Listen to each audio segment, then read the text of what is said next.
Madam ಏನ್ ಬೇಕಿತ್ತು? ಹಾ, ಒಂದು golden harvest pizza. Okay ma'am, ನಿಮ್ pizza ready. Thank you. Thank you.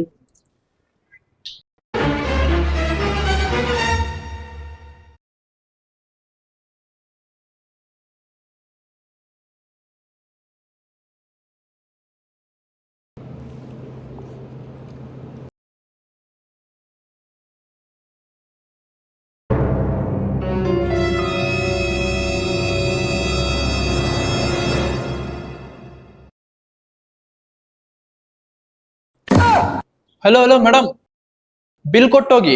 Sir, ಹೊರಗಡೆ ಬ್ಲೈಂಡ್ ಪೀಪಲ್ಸ್ ಗೆ ಫ್ರೀ ಅಂತ ಬೋರ್ಡ್ ಹಾಕಿದೀರಾ. ಅದೇಂಗ್ ಕಾಣಿಸ್ತು ನಿಮ್ಗೆ?